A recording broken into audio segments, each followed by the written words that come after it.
Assalamualaikum warahmatullahi wabarakatuh. Perkenalkan, nama saya Anidita Hansa dari kelas 1F SD. Di sini saya akan menjelaskan pendidikan abad ke-21. A. Globalisasi dan pendidikan. Globalisasi bermakna suatu era yang menyatukan bagian-bagian secara utuh, baik secara geografis, sosial, budaya, ekonomi, maupun politik, yang didukung oleh tumbuh kembangnya teknologi, komunikasi, dan informasi. Era globalisasi ditandai dengan derasnya arus informasi pada aspek kehidupan manusia yang mempengaruhi perubahan kepribadian individu, terutama pada anak dan remaja. Era globalisasi mempunyai dampak positif dan negatif. Dampak positifnya yaitu keterbukaan kita terhadap arus informasi global melalui media elektronik seperti TV, sebagai program komputer, dan sebagainya. Selanjutnya yang negatif, semakin meluasnya perilaku kehidupan manusia modern yang terlepas sama sekali dari kendali nilai-nilai agama. Ciri-ciri masyarakat pada era globalisasi. Hartilar menjelaskan ciri abad ke-21. Didukung oleh kemajuan teknologi, khususnya ilmu komunikasi yang melahirkan suatu bentuk dunia baru tanpa batas atau borderless.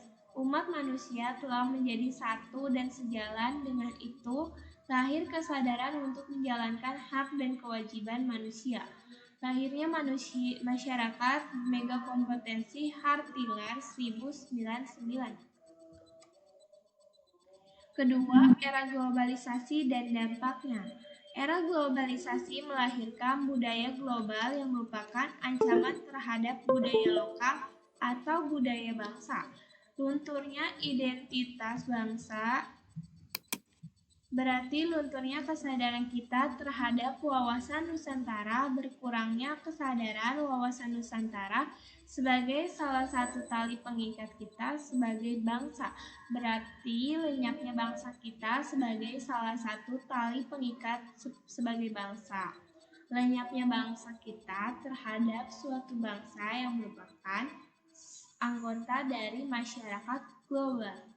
Menurut pilar karakteristik manusia yang mempunyai kualitas dan survival abad ke-21 yaitu mempunyai 3 jenis kemampuan untuk menganalisis, kemampuan untuk berinovasi, dan kemampuan untuk memimpin. Ketiga kemampuan ini dapat dihasilkan oleh pendidikan yang berkualitas. Dampak negatif globalisasi bagi kehidupan pribadi, masyarakat, dan kehidupan suatu bangsa yang dapat menjadi ancaman, antara lain yaitu ancaman budaya bangsa yang ditandai lahirnya budaya-budaya global melalui sarana informasi memasuki budaya lokal. Lalu lunturnya identitas bangsa berpengaruh pada lunturnya identitas suatu bangsa. Konsep pertama keterampilan abad ke-21 ada 3, yaitu ada life skill, learning and innovation, information and technology skill, dan yang ketiga keterampilan tersebut dirangkum dalam sebuah skema yang disebut dengan pelangi keterampilan atau pengetahuan abad 21 Trilling dan Padel 2009. Skema tersebut diadaptasi oleh organisasi Nirlaba P21 yang mengembangkan kerangka kinerja pendidikan abad 21, yaitu keseluruhan dunia melalui situs web www.p21 yang berbasis di negara Tucson, Amerika. Selanjutnya, Life and Career Skill. Life and Career Skill yaitu keterampilan hidup yang berkarir, meliputi fleksibilitas, adaptasi, inisiatif, dan mengatur diri sendiri, interaksi sosial budaya dan produktivitas, dan akuntabilitas kepemimpinan dan tanggung jawab. Learning in Innovation Skill yaitu keterampilan belajar dan berinovasi yang meliputi berpikir kritis dan mengatasi masalah, lalu komunikasi dan kolaborasi, lalu kreativitas dan inovasi. Informasi, media, dan teknologi skill yaitu keterampilan teknologi dan media informasi yang meliputi literasi informasi, literasi media, dan literasi ICT. B. Konsep kedua pendekatan saintifik yaitu scientific approach, yaitu pendekatan saintifik yang diadaptasi dari konsep inhibitor DNA Dyer et atau 2009 yang menyatakan bahwa seseorang memiliki karakteristik sebagai indikator jika memiliki kemampuan untuk mengapresiasi satu peristiwa dengan peristiwa lainnya. Masing-masing aspek ini dijelaskan sebagai berikut ini.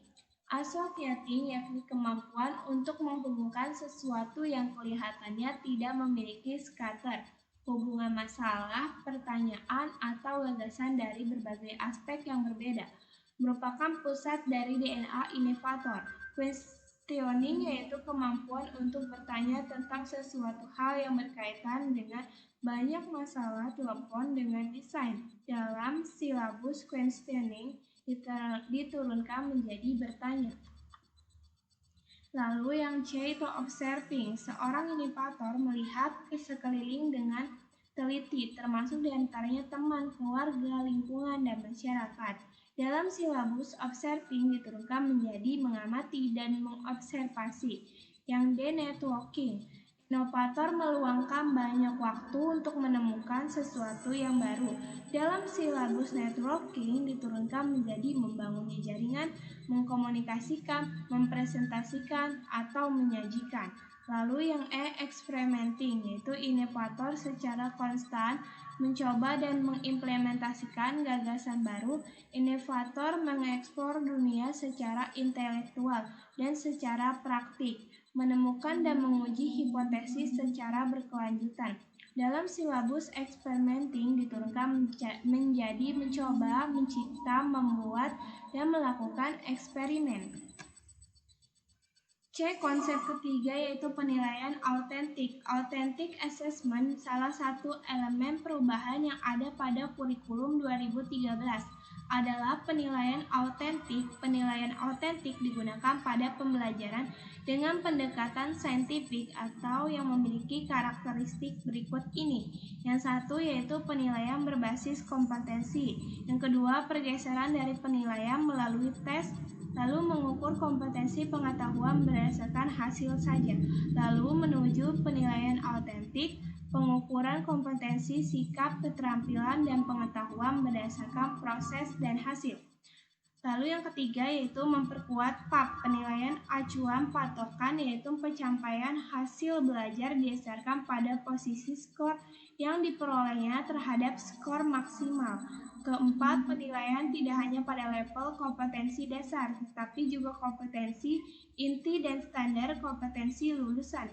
Yang kelima yaitu mendorong pemanfaatan portofolio yang dibuat siswa sebagai instrumen utama penilaian.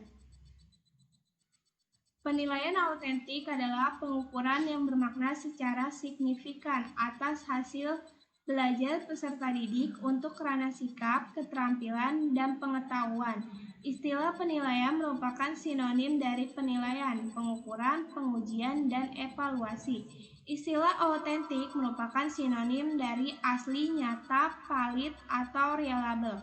American Library Associating penilaian autentik didefinisikan sebagai proses evaluasi untuk mengukur kinerja, prestasi, motivasi, dan sikap peserta didik pada aktivitas yang relevan dan pembelajaran.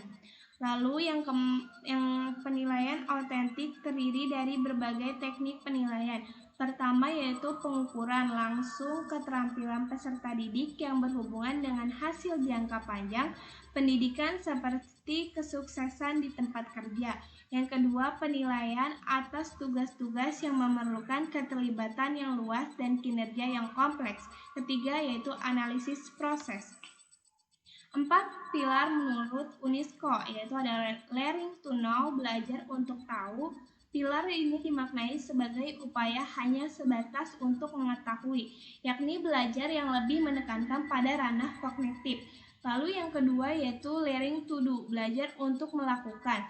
Pilar ini dimaknai sebagai upaya untuk membuat peserta didik bukan hanya bukan hanya mengetahui, mendengar, dan melihat dengan tujuan akumulasi pengetahuan, tetapi lebih kepada dapat melakukan. 4 pilar UNESCO yaitu learn to be, belajar untuk menjadi diri sendiri atau mengembangkan diri. Pendidikan melalui proses pembelajaran juga harus mengarahkan peserta didik pada penemuan jati diri yang utuh, sehingga mempunyai pijakan kuat dalam bertindak dan tidak mudah terbawa arus. Yang keempat, learning to live together, belajar untuk menjalani kehidupan bersama. Learning to live together adalah belajar untuk bekerja sama. Pilar keempat ini memaknai belajar sebagai upaya agar peserta didik dapat hidup bersama dengan sesamanya secara damai. Oke, cukup sekian dari saya. Wassalamualaikum warahmatullahi wabarakatuh.